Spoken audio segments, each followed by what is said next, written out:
You should be really awake this morning. This is the awakest Sunday morning of the year. As a preacher, I always like to be spring forward because then I could excuse myself when they didn't change the clock and say, hey, I'm way ahead of time. When you fall back, you can't do that. Interesting clock back here. That's dangerous. I will keep talking. About 6 minutes. Wait a minute, what you said? Give me more time. That's not good. I'm not gonna let that happen. That thing said right. It's 2 minutes after. I think it's 9:15.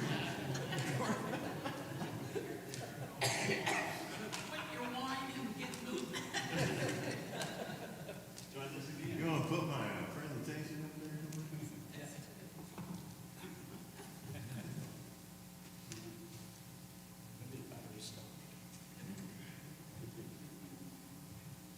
All right, so man, we are charging right ahead in Hebrews. Just a few more weeks. 3 weeks after this Sunday, and then we'll wrap this thing up. But we're going to move. What I want to do is we're tackling an interesting chapter because it's probably the most well-known chapter in the book of Hebrews.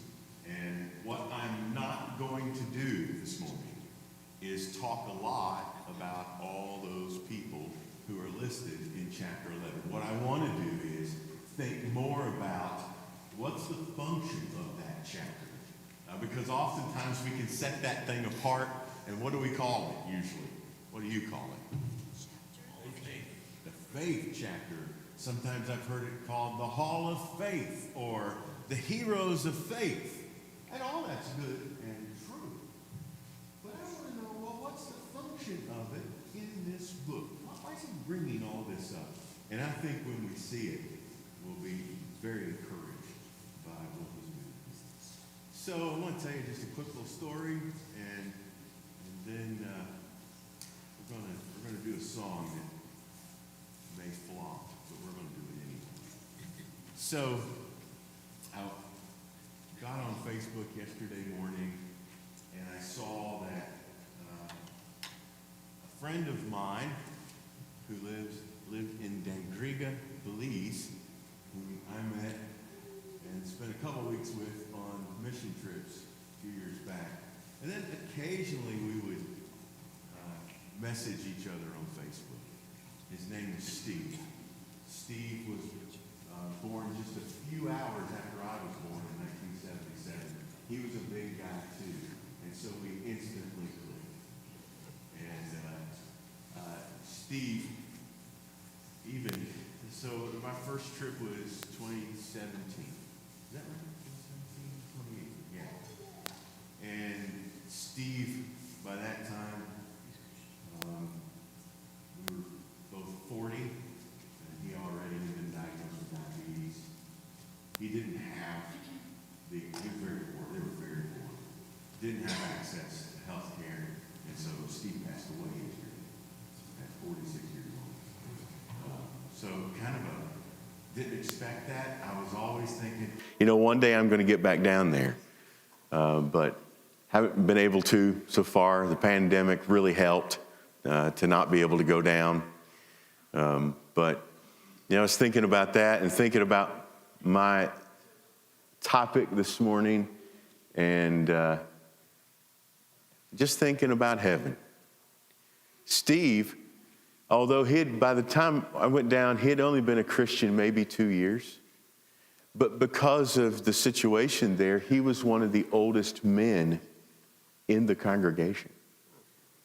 That's the nature of that. And that was a planted church, so it was very new. So Steve was the guy that we had a lot of hope in to kind of be an anchor. And he was doing some teaching, so I was really, really proud of Steve. But the line that came into my mind was from an old song. I don't know if you know it, but the line is, if we never meet again this side of heaven, I'll meet you on that beautiful shore. So been thinking a lot about heaven a little bit more. So we're going to sing a song about heaven. I don't know if you know it. Does anybody know this song, What a Day That Will Be? You'll at least, by the time we get done, catch on to the chorus, okay? Worst pitch pipe I've ever owned in my life. There is coming a day when no heartache shall come, no more clouds in the sky, no more tears to dim the eye. All is peace forevermore on the happy golden shore. What a day, glorious day that will be. What a day that will be when my Jesus I shall see, and I look upon his face, the one who saved me by his grace. When he takes me by the hand and leads me through the promised land. What a day, glorious day that will be.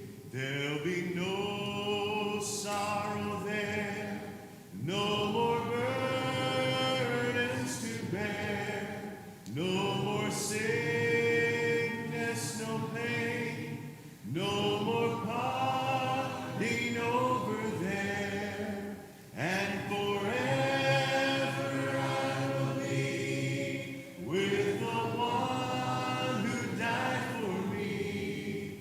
What a day, glorious day that will be. What a day that will be when my Jesus I shall see, and I look upon his face, the one who saved me by his grace. When he takes me by the hand and leads me through the promised land. What a day, glorious day that will be. And what a day that will be when my Jesus I shall see, and I look upon his face, the one who saved me by his grace. When he takes me by the hand and leads me through the promised land. What a day, glorious day that will be. We're going to see how he sets up chapter 11. He's already introduced most all of the themes, but he really hones in on the themes he wants to bring up in chapter 11 at the end of chapter 10. And so in verse 23, let us hold fast the confession of our hope without wavering, for he who promised, so I want you to hang on to that word, he who promised is faithful. Hang on to that one as well. Verses 34 and 35. He's telling them, remember a time when you already endured, for you had compassion on those in prison, and you joyfully accepted the plundering of your property, since you knew that you had a better possession and an abiding one. Therefore, do not throw away your confidence, which has great reward. So my highlights here, I'm picking up on those two themes of what he promised and his faithfulness. And so I'm tying in those ideas. So a better possession is tied into that promise. The reward is tied into that promise. Our confidence is an expression of our faith, all right? Verse 36, for you have need of endurance, so that when you have done the will of God, you may receive what is promised. Verses 37, 38, for yet a little while, and the coming one will come and will not delay. But my righteous one shall live by faith. And if he shrinks back, my soul has no pleasure on him. By the way, this live by faith here is not talking about the manner of life. It's talking about the quality. We shall live, because the other result is, as he says in verse 39, will be destroyed. But we're not of those who shrink back and are destroyed, but of those who have faith and preserve their soul. So the preservation of our soul's life, all tied into what is promised. And we must be people of faith, responding to the one who is faithful. But then there's this other idea that he introduces here in 39, which will launch us straight in to chapter 11. And that's this language of those who, and he does it both ways. So there is a group of those who shrink back and are destroyed, and then there is a group of those who have faith. This language of those is family language. It's you're a part of this family. It's not just simply a group, but it's a very peculiar group that shares qualities and characteristics with each other. So just think about your own family group. Think about maybe your children. When you first have children, it's amazing to me how quickly someone will say, well, that baby looks like, and they'll pick out one of the parents. And sometimes that baby kind of looks like an alien, if we're just honest about it. They do not look like the parents, but we just feel that need, don't we? It's got to look like somebody in that family, because we share characteristics. But there's also patterns in family life that we share. So I'm getting ready here in the spring to add a son-in-law. You know how they say you're not losing a daughter, you're gaining a son-in-law. I might come around to that idea at some point. I'm not there yet. Still feel like I'm losing a daughter, but our little family and his little family are completely different in a lot of ways. And one of the things about our family, we so know movies. And so, we'll say lines from movies that all of us know. But now Ben's coming into this family. He doesn't know them because they didn't watch movies like we did. So we have family patterns that define us. So that's what he's saying here. There are two kinds of families here. And they're based upon the characteristics that they share in common.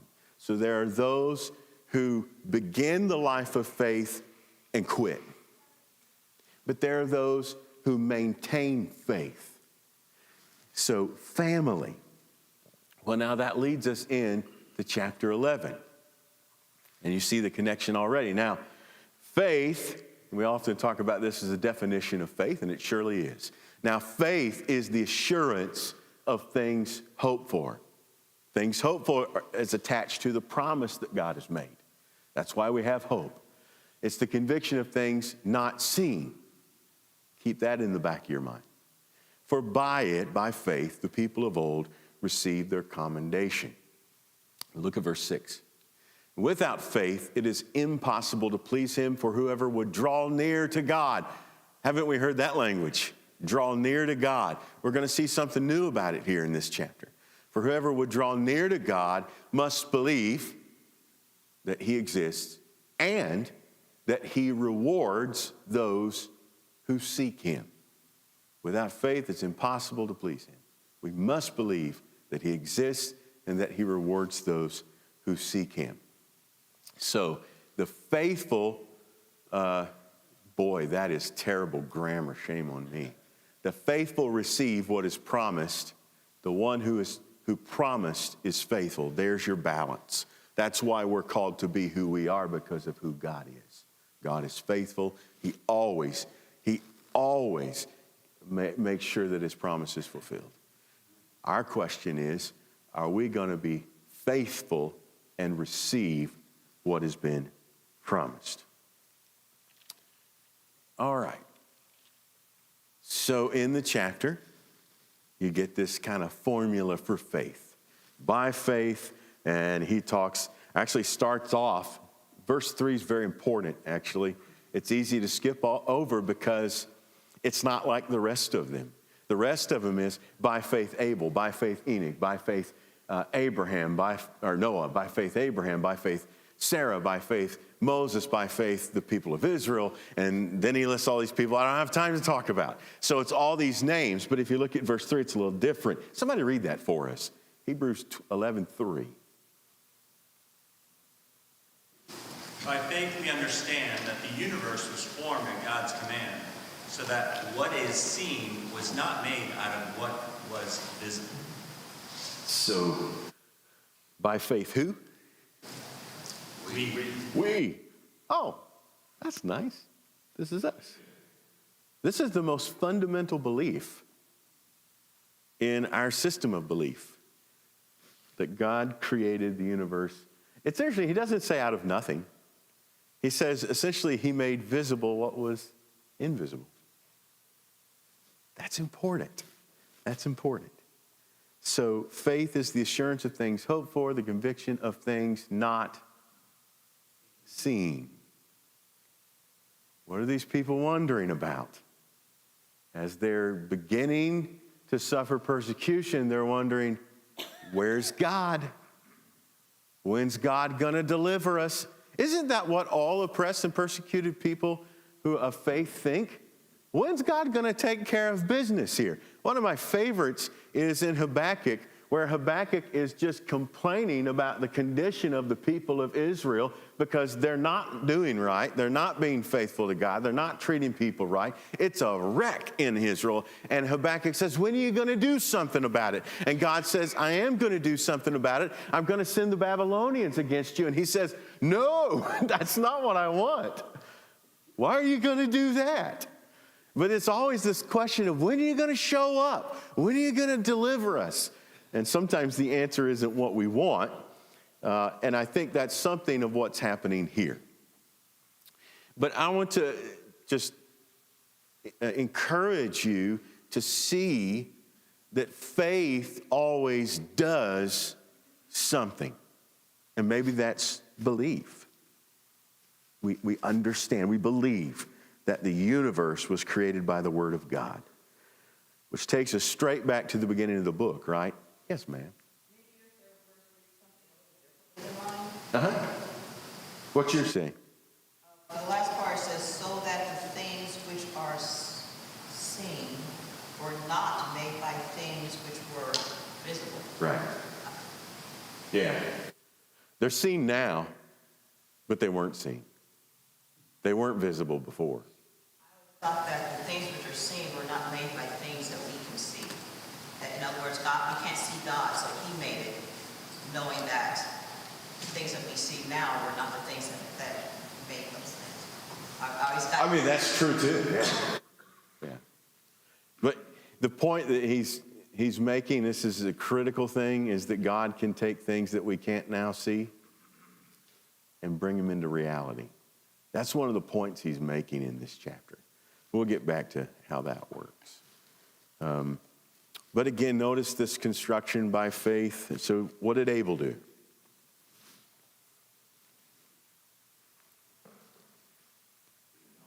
Better sacrifice. Yeah. So he starts off at the beginning of the book, doesn't he? We believe God created these things. Then he goes straight to, where are we in chapter 4 by that point?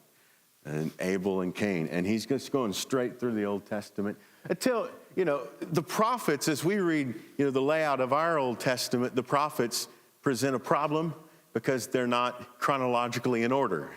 And you got to figure out, where do these guys fit in all of this? But the point of what he's doing here is there's a whole history of people who have faith. So what he's doing is, he's picking up on 39 when he says, we're not of those who shrink back and are destroyed, but we are of those who have faith. And now he's going to tell us about those who have faith. But what he's saying here is, this is our family. These are our people. Now, the original audience probably already felt that way about all those people. Because who are these people to whom this man is writing? This person is writing, whoever it is.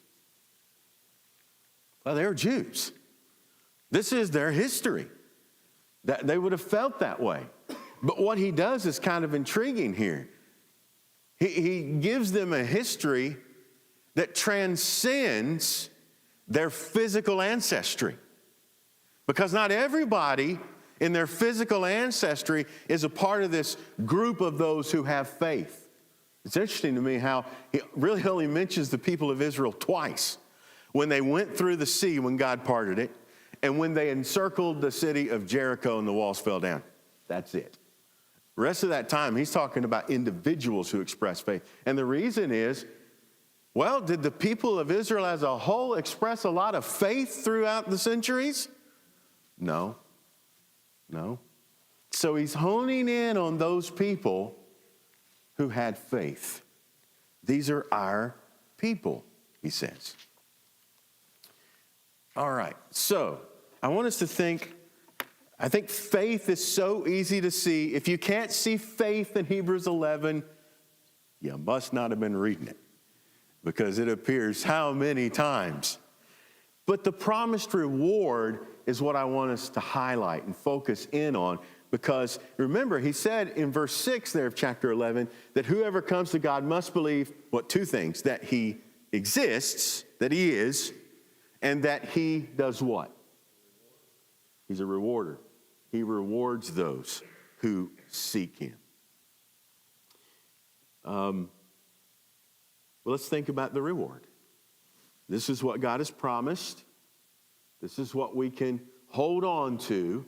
We can hold on to the confession of our hope without wavering, for he who promised is faithful. Well, what did he promise?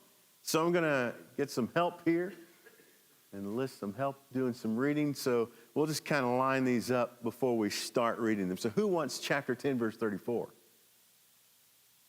Not everybody at once. All right, thank you. Then who wants 11:10? Thanks, Bill. 11:14 through 16. Steve. And then 11:26. Ron. Okay, so what we're thinking about then, just as a reminder, as we're hearing these verses, looking at these verses, we're thinking about the promised reward. Lead us off. And accept joyfully the seizure of your property, knowing that you have for yourselves a better possession and an abiding.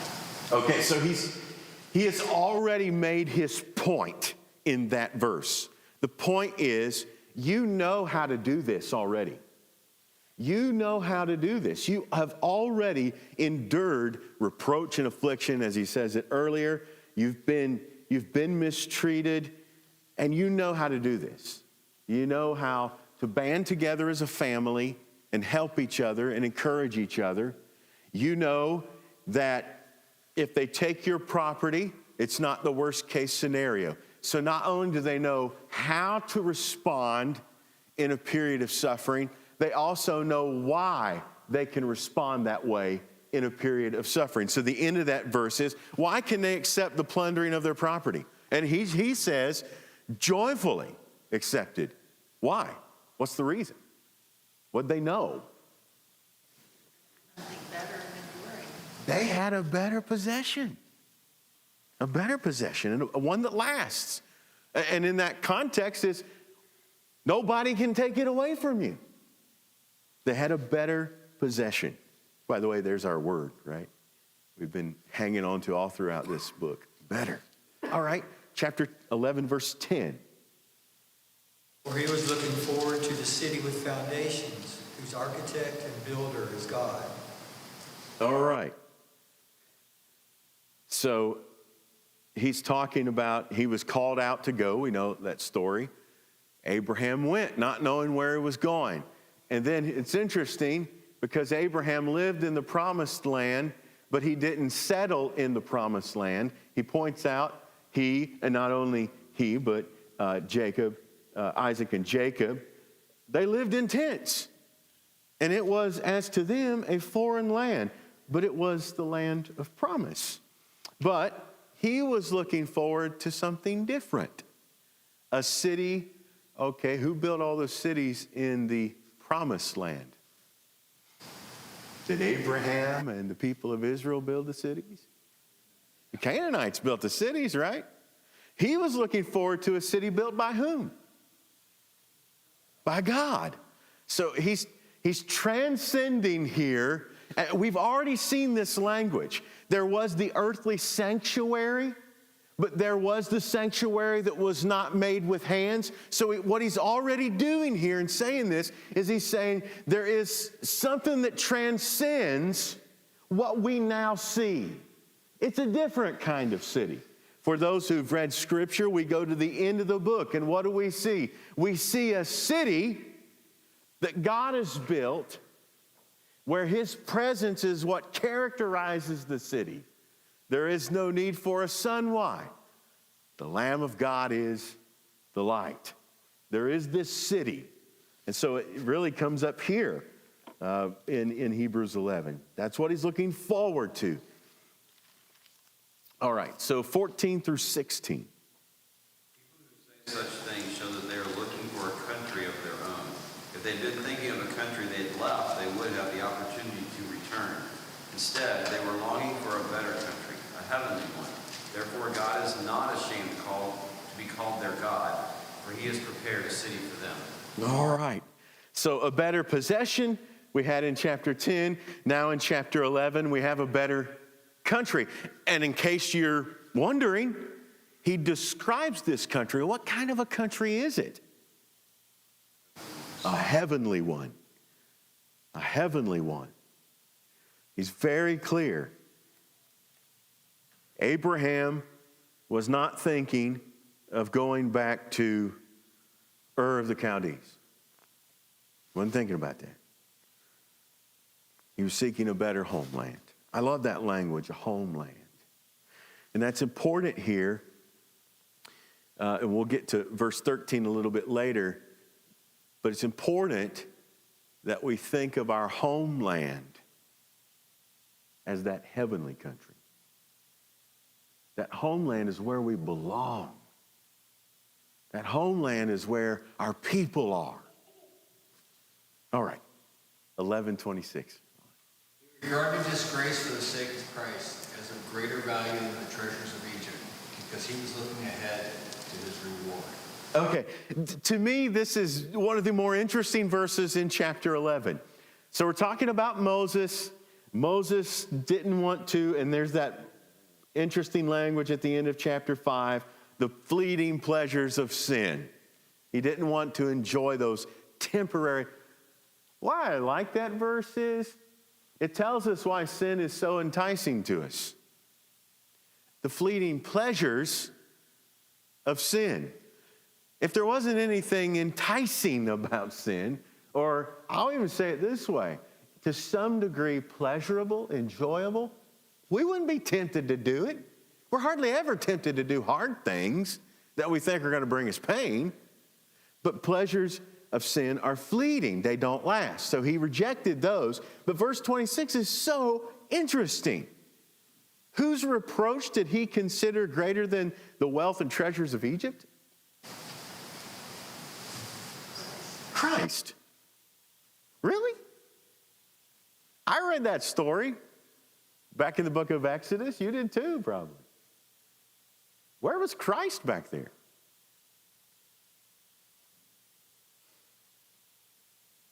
Well, he was back there, but you're not going to read that word in that story. There's always something greater than the realities around us. And so this time he uses that language of reward, because anyone who comes to God must believe that he is and that he rewards those who seek him. All right.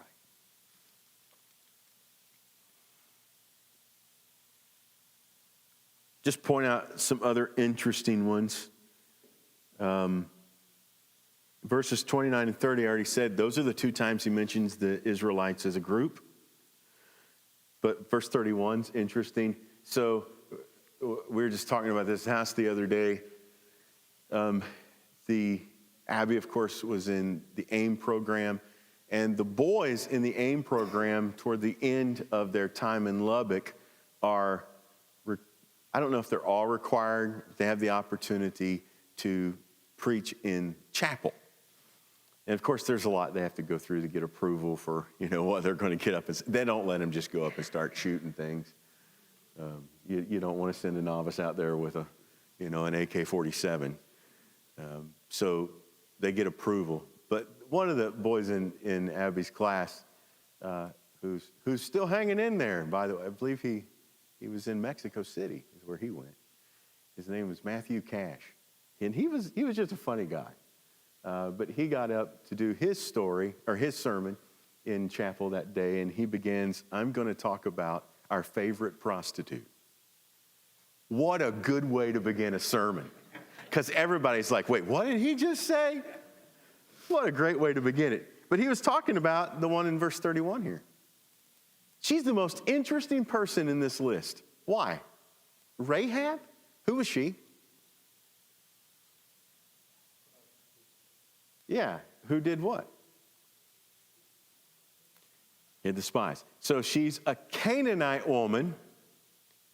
Probably her prostitution was cultic prostitution, meaning because of the kinds of gods they worshiped in the land of Canaan, they were all fertility based.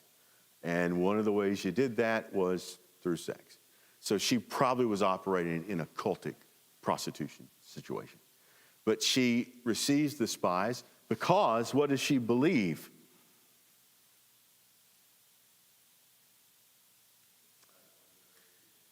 Yeah, I mean, all this, they're getting this information about these people and what God has done.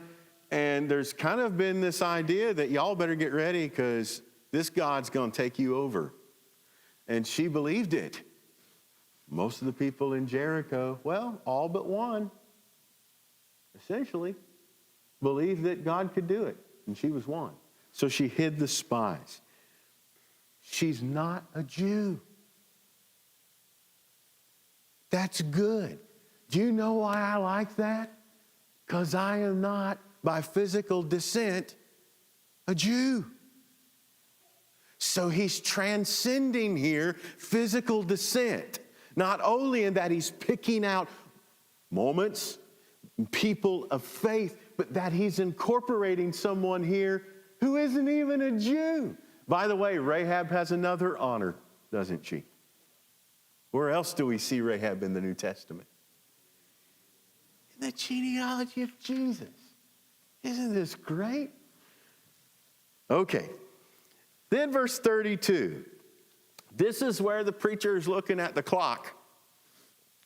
So where I grew up going to church, Elkview Church of Christ in Elkview, West Virginia, we had, I guess when my family started going when I was just about to turn 4. I think we had about 100 people maybe. And one of the older ladies in our congregation, Katie Clark, who spent a lot of time trying to convince her husband to obey the gospel, and Don finally did, actually. And Don eventually served as one of our deacons and did a good work. But Katie came for years without Don, and this is long before my time. And they would have different men of the congregation preach. And one of those men was probably the most educated person we had. His name was Bruce Reed. He had a degree from Duke University. He served as the principal of the local high school. Bruce was not the most dynamic speaker, but he knew his stuff. And when Bruce was that person that when he talked, you listened because you knew he was going to say something important for your life. Well, Bruce was preaching one Sunday morning, and he just kept going on and on. Now, I've gotten this story from the other members who were alive and there at that time. And Katie confirmed that's exactly what she did. So Bruce is preaching along. Katie's getting a little tired because he's gone on and on. And y'all never do that, right? Never. she finally starts going. And Bruce said, okay, Katie. And he quit. So there you go. Now you know how to do it. If it's going long, you want it to stop, just, or your phone, I guess, because I haven't worn a watch in probably 20 years. But yeah, there you go. So Katie, she was great. Why did I tell that story? Does anybody know? Just because I wanted to. I just like that story. The other thing I'll tell you about Katie Clark is her favorite song was Heaven Will Surely Be Worth It All. She loved that song. And I remember we didn't sing that song. I can't remember singing that song much in the earlier years. And then we had a song Sunday evening, is the way we used to do it. And she requested that song, and that was her favorite song. So I tend to remember those kinds of things. So Rahab. So the preacher's running out of time. That's why I told that story. What more shall I say? And I love what he says, for time would fail me. At least he has the presence of mind to recognize that. Some people would just keep going anyway. To tell me of Gideon and Barak. What do we know about Gideon? What's the best story about Gideon?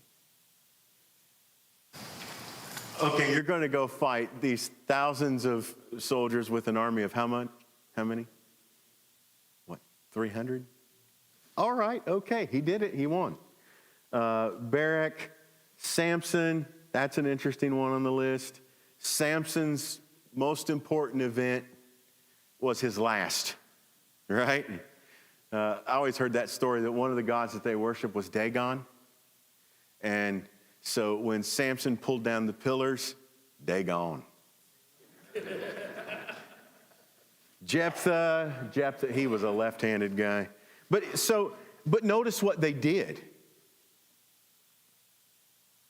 There's a lot of these great accomplishments that he lists. Notice the second line there in verse 35. Some were tortured, refusing to accept release, so that they might rise again to a better life. So they may do what? Rise again. We have a better possession, a heavenly country. We have life. We preserve our souls. We will rise again. There's a hint. There's a hint, but we're not going to say it yet. Let's go. These all died in faith, not having received the things promised, but have seen them and greeted them from afar, and having acknowledged that they were strangers and exiles on earth. Why do you need a homeland? Because you don't have one here.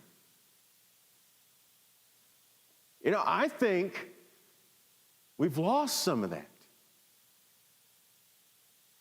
One of the reasons I think we've lost some of that, and I have no problem with these vertical praise songs, we needed those.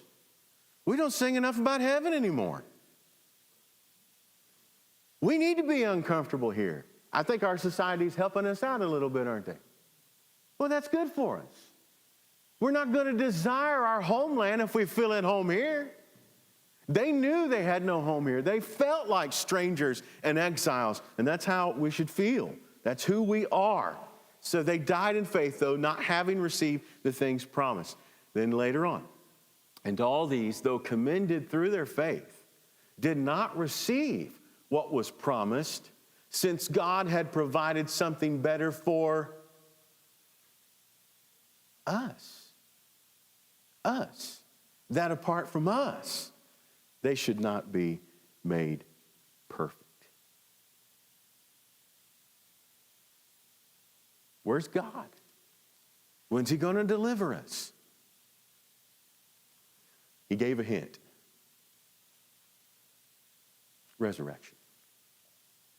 That's when God's going to deliver us. And that deliverance is final and forever. You can't top it.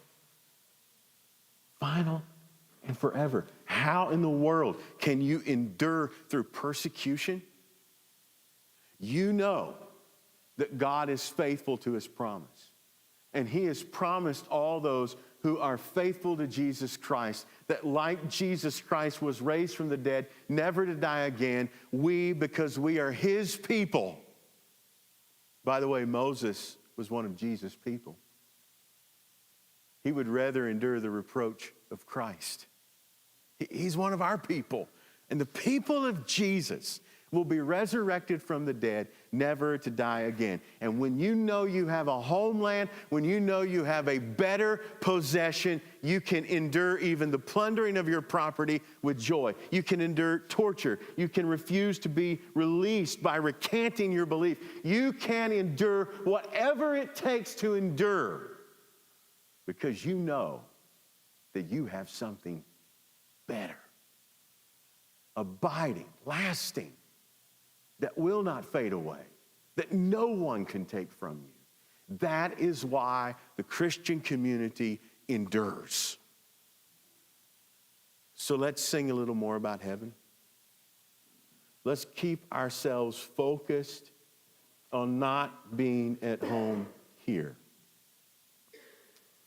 There was a song, I believe it was probably recorded in the late 70s by B.J. Thomas. You all know B.J., right? Hey, won't you play another Somebody Done Somebody Wrong song? Called Home Where I Belong. They say that heaven's pretty, but living here is too. But if they tell me that I would have to choose between the two, I'd go home. Going home where I belong. Keep your sights on home. And you will endure. For he who promised is faithful. And we can maintain faith. All right, next week, just to give us a launching pad, he said there in verse 40, God had provided something better for us, that apart from us, they should not be made perfect. There's your key word to help you